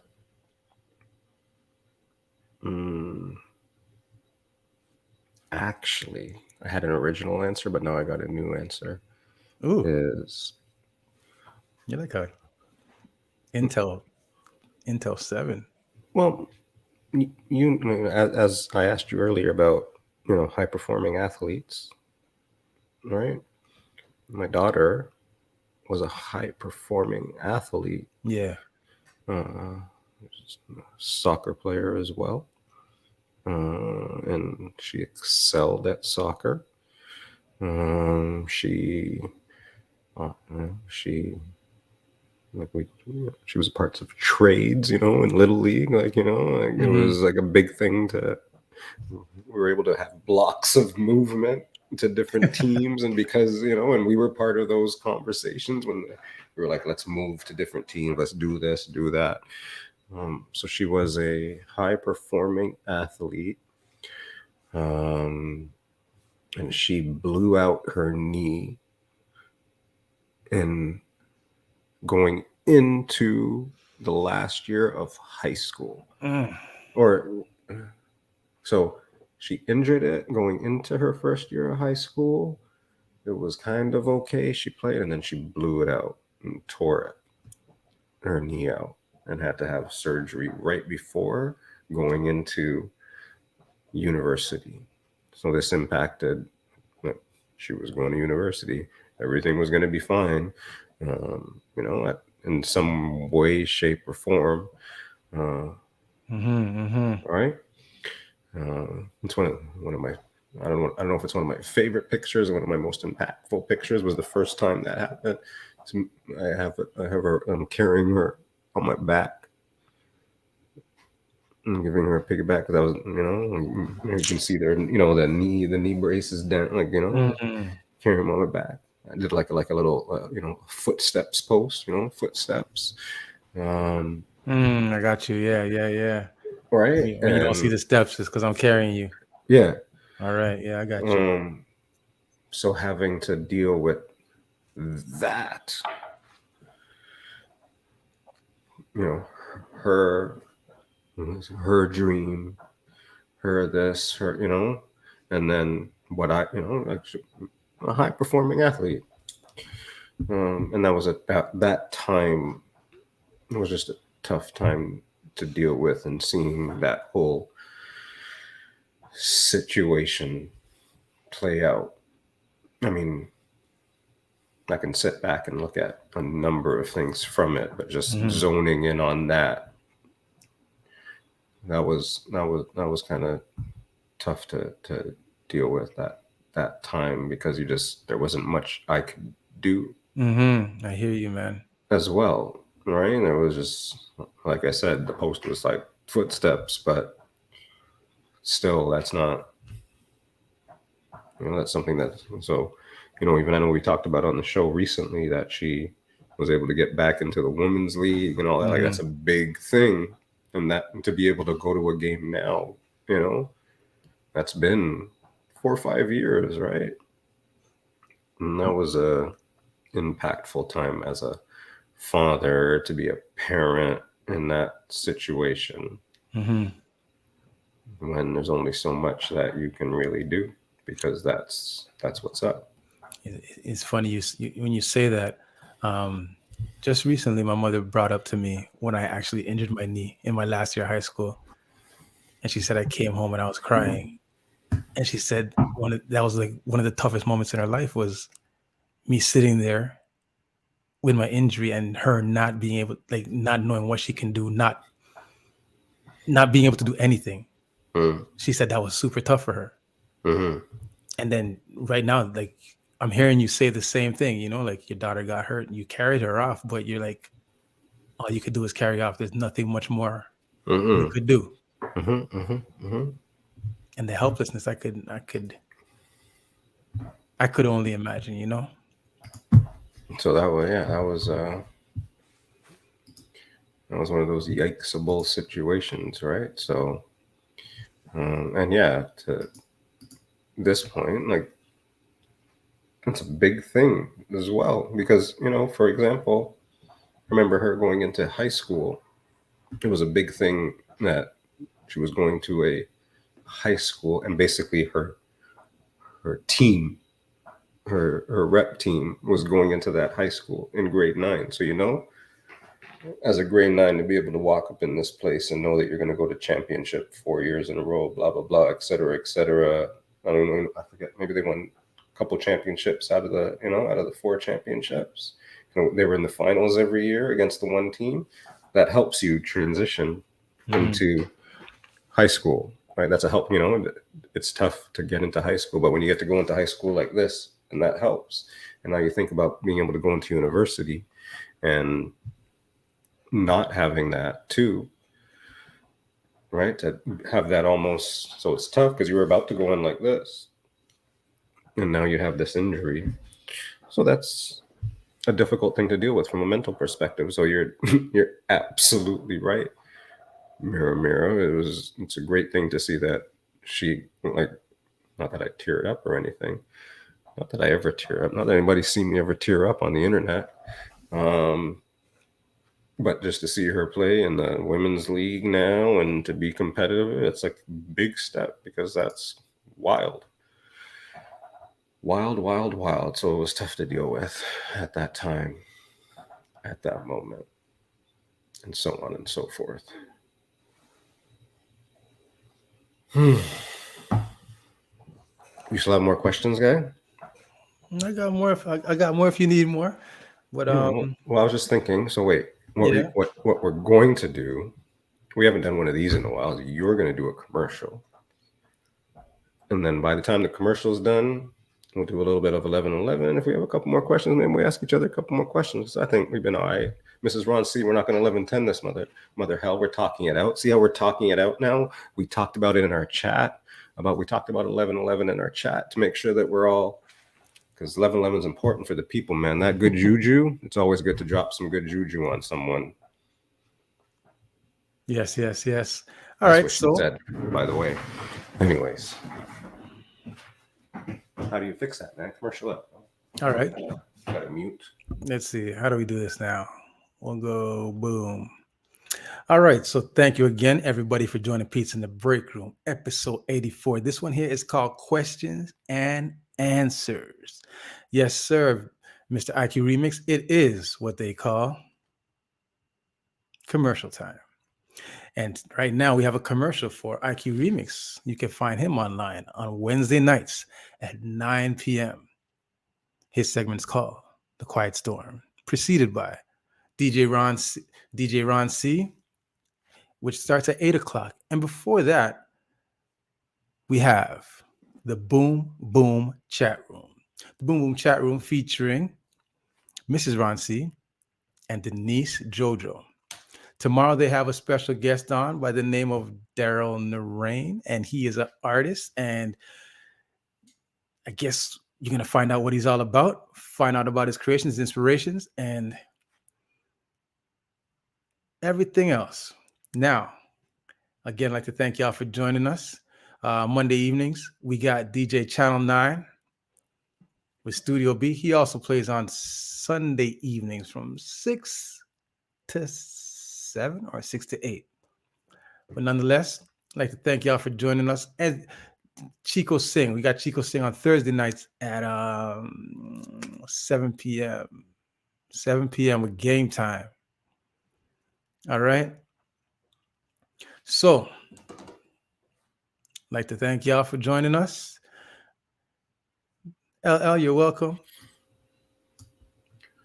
Hi, guys. IQ Remix, you're welcome. I'm back. It's 11:10 and 45 seconds, Mrs. Ron C. We had it all planned out. Guys, all the good juju, everything you got, you're going to put in this chat in about 5 seconds. It'll be 11:11. If you got the emo, you can drop the 11:11 emo or not. Just put 11:11s in the chat. It is now 11:11. I'd like to say this show was put together kind of sort of on a whim. Didn't know how it was going to go. So I'm in a good juju. Just this conversation. Yeah. Good juju to my partner. Good juju to Pizza in the Break Room. Good juju to interviewing somebody, because I never really interviewed nobody before. Thank y'all for being here. You thought these are twos, but these are actually 4 ones. Oh boy. Throw them ones up, yo. Throw them ones up. Also, it's March. We already talked about it. 2023. We're into March. It's about to be summertime. Just start now. Start now is the answer to that as well. Big up to everybody that's been here. We're going to ask each other a couple more questions, and then we're out. It is now 11:12. You breathe that out. Yes. Whose turn is it? Who asked that last question? What was the last question?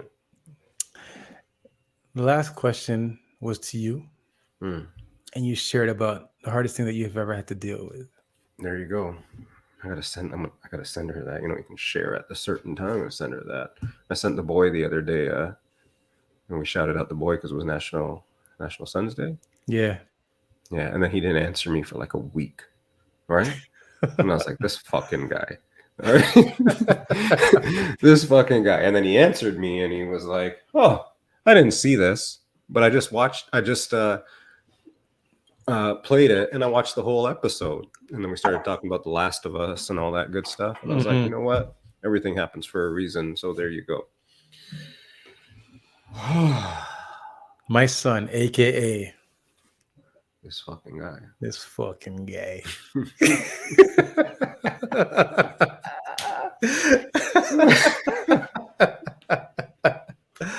M. Lewis 416, the VDJ. What up with you? Dig up. All right. So hold what are we on, gonna say? Hold on. Yo, what happened? I see this. I didn't read it, but what does it say? What's it? Oh. Thank you, Christy Ray. It was very nice of you. Merci we do our best. We just try to do our best every day. That's all we can do.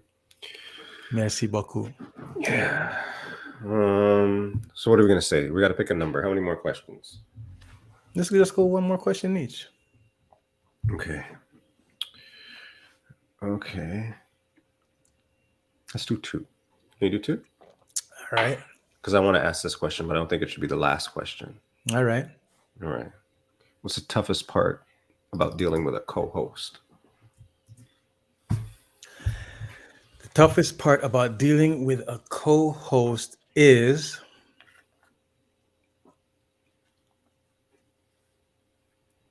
for me being zany and my co-host not being zany.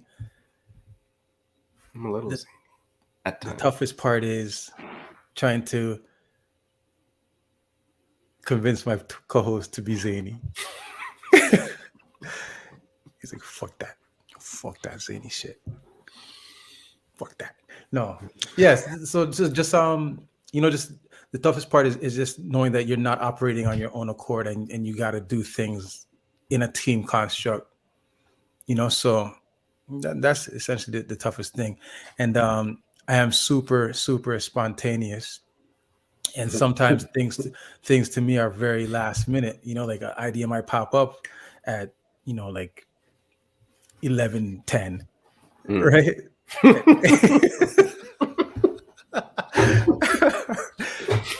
Right. So, to get the A-OK at 11:10 is kind of tough, So that's the toughest thing is knowing that you can't just do whatever you want to do when you want to do it. You've got to operate within the team confines and construct. All right, your turn, brother. All right. Remember, this is 2 more right now. All right. You got to decide right now because I get to ask another question before you get to ask the last question. So you gotta be ready, guy. You gotta finish the show, guy. All right. What is the biggest risk you've ever taken in your life? Oh, jeez, good question.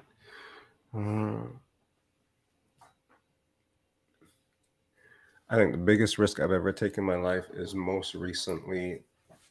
I mean, it sounds a little bit cliche, but just betting on myself. Period. Right? That's period with a T for y'all who don't know. Period. And that goes a lot of ways for a lot of things, but it's, at a certain point I've decided authentic regardless, and that's it. Right? And that could mean things that weren't expected. That could mean things that were and great. And that there are things that could be like, fuck, never knew that would happen by just being straight goods. Right? And, when I was on the boom boom the other day, I think I said something along the lines of, I've been able to be authentic, and it's not like all of a sudden I'm fighting more with people or having these huge arguments or disagreements. I'm being authentic and being able to have conversations with people with differing opinions and being able to walk through that. It's not this crazy all the time, right? It doesn't always have to be about, that's what she said. It doesn't always have to be about that, I guess, right? It's just about having conversations, seeing people's perspectives, and because I'm being myself, then people are going to meet me, or they're not going to meet me at a certain place, but I'm going to be less adjustable, because it's not good for me to always be adjustable for people. And I've learned that just being authentic is a-okay at the end of the day. Period. Yeah. So authenticity is a risk.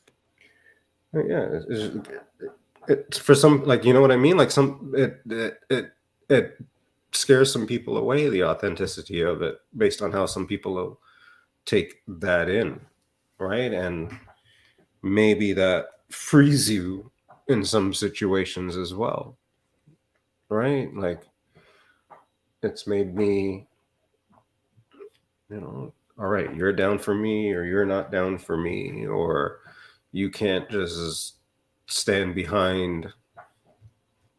This is what I tell the people, or not what I tell the people, what the people in my life see is that I'm just behind whatever they're behind, as long as they're not fucking themselves up. If they're fucking, if there's something crazy, I'm gonna tell you there's something crazy. But outside of that, I'm just behind whatever it is that you're behind, right? And so the authenticity part of it is, if people aren't behind me, that's okay. You don't have to be behind me, but it's also, like I said, it's okay, right? And the people that are around, because the picture, right, whole squad up here, they're all still behind me, right? Got you. Yeah, for sure. So that's okay. All else is what it is. But these guys are behind me. Those guys back there are behind me, and we're good to go. How much are you strong back there? How much of them got your back there? I don't know. Well, this one up here, I don't know, there's like 13, 14 of the B-Town crews right there, and the kids are back there. A couple squad folks back there. But all right. Squad up. All right. This is it. We're getting down to the nitty-gritty? Nitty-gritty. Okay. I wonder what you saved for me.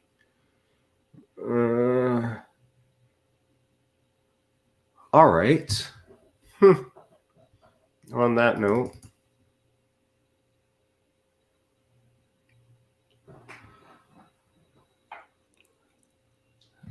since I've known you, you've been a part. I know you say you identified yourself as many different things throughout your lifetime, and people that met you at different times might identify you in certain ways.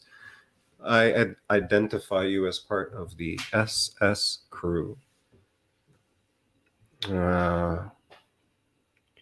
What would you like to tell people about how the SS crew, being a part of the SS crew, all that good stuff, has influenced your life? Well, the SS crew was a band of merry men.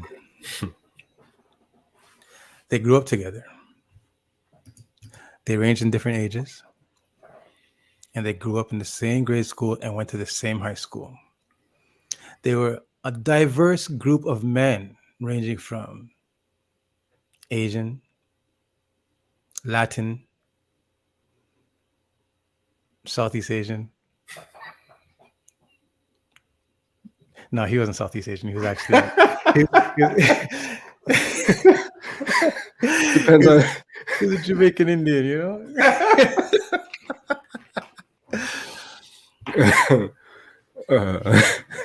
So black guy, brown guy, Spanish guy, and an Asian guy. And we identified as the SS crew because we lived on Silver Springs, the street named Silver Springs.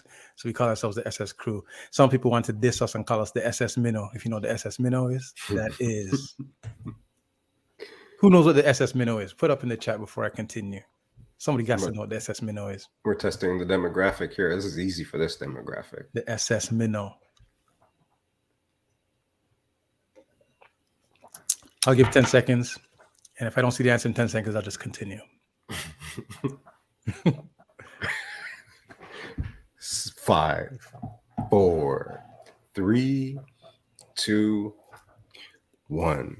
All right. Well, the SS Minnow is the boat that got stranded on the island with Gilligan. And the crew. Wow. Daryl knows. Yeah, I knew it was Gilligan guy. Mira seems like she knows too. I didn't want to ruin it. I don't want to ruin it for the crowd. I feel like something up with the timing. Yeah, no. The time is. It feels kind of late. People didn't want anybody to know how old they were, guy.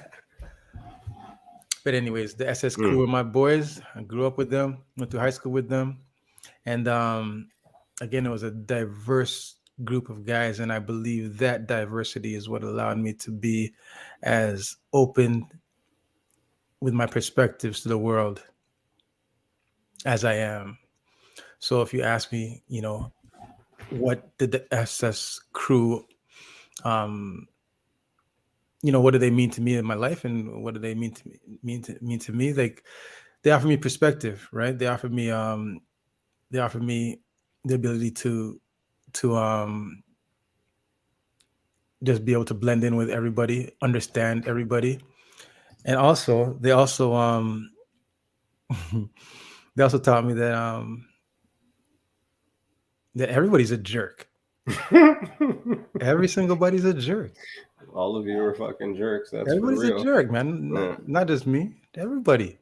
Yeah, everybody from every part of the world. Yeah. And they let me know that I'm not the biggest jerk. There's some jerks out there, man.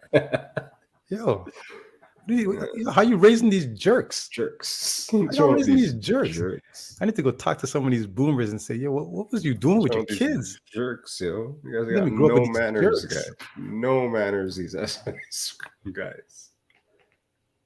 Grow up to be jerks. Grow up as jerks. Anyways, love my guys. Big up to the SS crew. Love everything that they've offered me, all my perspectives and all my experiences.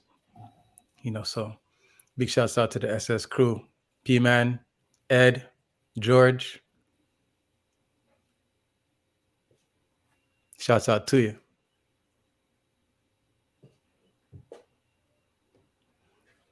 It's like a blended family now, too. It's great. It's awesome. Anyways. All right. My last question to you is...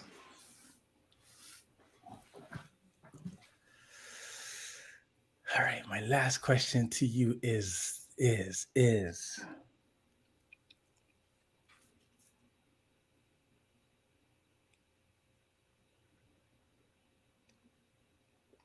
dun, dun, dun. When you see me, what do you think of?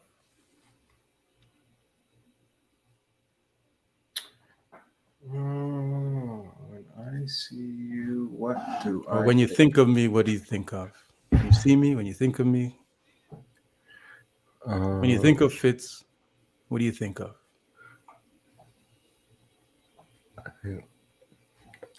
And I think what I think the first thing that comes to mind and why we resonate is authenticity.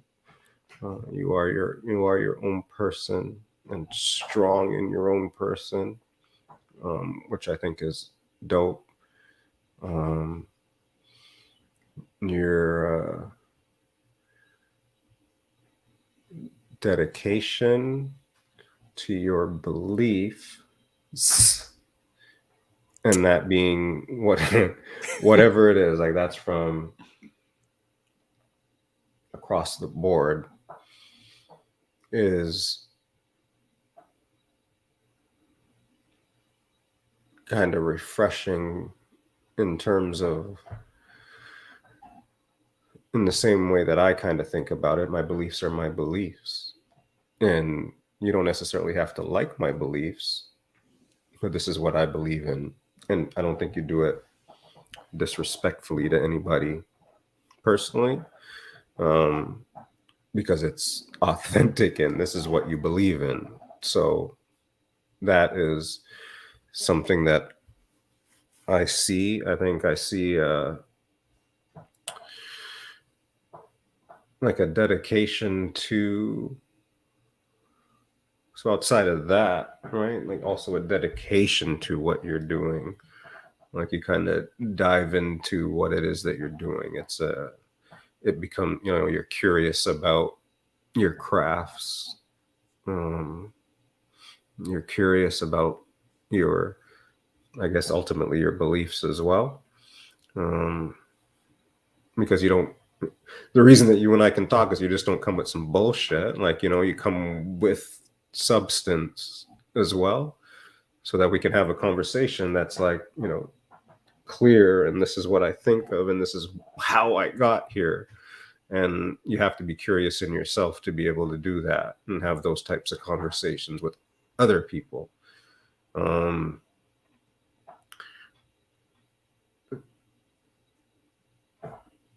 I think I see somebody that definitely has an honor for other people in their craft, I guess, too. So allowing, like I think we talked about when I asked you about a co-host, right? Being able to, I don't know, you think a certain thing of me about what I bring to the table, and you believe in that so much that it continues kind of pushing me a little bit as well. I don't believe in it the same way that you believe in it, but because you believe in something, it helps push other people, I guess. So you get behind folks in that manner, which is authentic and good too. So,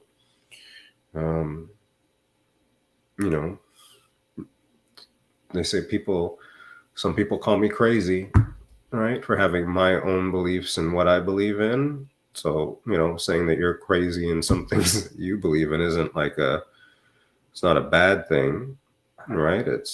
You have to have that thought process to be not different, but just to be on it, to be able to, you have to be on a certain level to be able to see people on different levels. And, and also, like from a younger perspective, if we back it up a hot second real quick, you didn't, like I was like the next big thing. You didn't shun the next big thing back in the day, kind of. We wore the same shoes one year. You kind of mentored me and helped me out from that perspective. I remember getting a fight with Marlon one day, and you were like the one that stepped in to like we were in the school bus guy. I got in a fight with our own team in the school bus after a basketball game. And it was you that was like, yo, guy, what the fuck?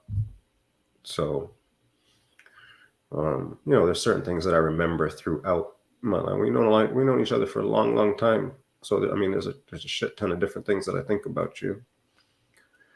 But those are just some, certain things I remember throughout time. Mm-hmm.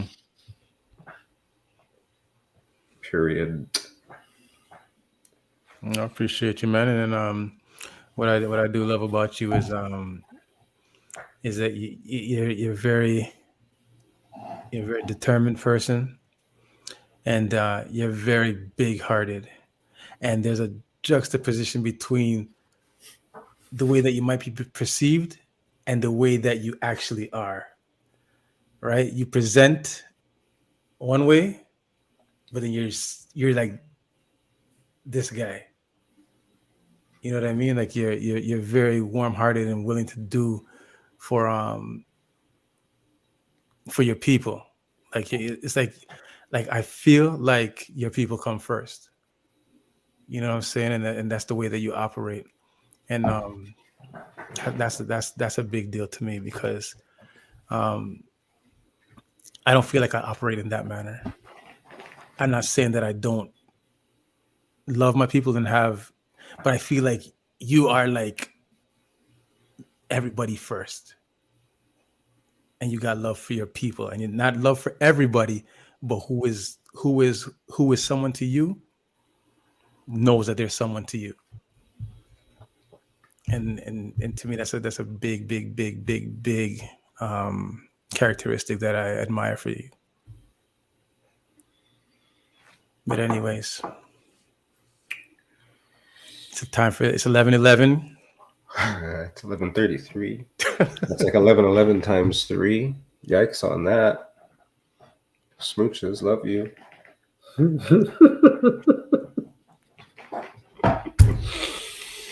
Who's still hanging out with us? All right, everybody. This was episode 84. I gotta update that. Question answers period. I gotta add the T. You gotta put a T in the back of that. Like I said at the beginning, we don't really do interviews when people come on. We kind of just chat with people then. And today we made it a point to gather some questions for each other. And we did not know what these questions were going to be clearly, because some questions might have got motherfucking vetoed or red carded. Red carded question. or prepped or gotten ready for, that type of shit. But big up to all y'all, especially the folks that's been with us from the get-go. That hopefully that gives you a little more authenticity for y'all. Oh, look at this, eh? Watch this. Hang on, we're gonna put this up. This one, the line, yo. So I'm gonna read the whole thing. Appreciate y'all. Thank you guys for the talks.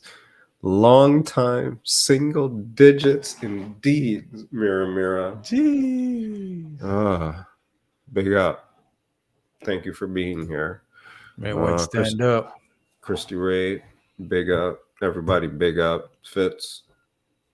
I threw this out kind of as like a let's try a thing. And I liked it. It was fun. It was good. It was episode. Who's on? I don't know. Do I know these people, man? What do we got? What do you see? I see J Call Quest, Black Reaction, Gallus, Call it a night, and just tell everybody good night. What do you see? You can say good night. We can say good night. We can say good night to Chris and Manny and Callie. We can say good night to Comfy Krista. We can say good night to D1 Demos. We can also say good night to Daryl with a V and an underscore. We could say goodnight to Lonely Liza. Lonely Liza, Daryl, last episode of Last of Us was lit, yo. Just saying. Sorry, carry on. Am I there? Where were we at? Am I there? What'd you say? Last episode. Like, it's Tuesday. Like, by now you should be there, or you're just, it's your fault if you catch a spoiler. So I'm at the point where the man gets stabbed. Yeah, no, he's still stabbed, but Okay. Yeah. All right. Mirror. We could say goodnight to Mirror. We could say goodnight to Miss G Live. Big up. We could say goodnight to Tanon Jang, and we could say goodnight to Tina, man. Quarty Queen. Yo, Z7 Steel, big up. Z7 everybody. Steel. Thank you for being here. Like we always say, you could be anywhere in the world, but you was here with we. This was question and answers. Wait, let me change it. Let me change it before we close it. Hang on, let me change it before we close it. Period. Is it a capital T or a small T? Capital T or small T? Capital T. Capital T, period. Okay, period. Oh no, I broke it. Okay, well, too bad for that. Anyways, y'all, this is Pizza in the Break Room, episode 84, questions and answers, period.t. Thank you for being with us. Thank you for being with us. You guys have a wonderful night. Oh, Demas, what's your challenge? There's a challenge. What the hell? Demas, I didn't see your challenge. I'll go check it out. We'll kill you guys. We'll kill you guys. We'd kill you guys. We'd kill you guys. We would kill you guys. We'd kill you guys. Yeah, I have no chance. Big up. Just so you know. We here, man. We motherfucking kill you guys. We run you guys off the court, man. Old heads, man. Old heads couldn't count with us. When I was 13, I was beating the 30-year-olds. And when I was 30, I was beating the 13-year-olds. Y'all couldn't hang with us. Holla, holla, holla. Big up. Yeah.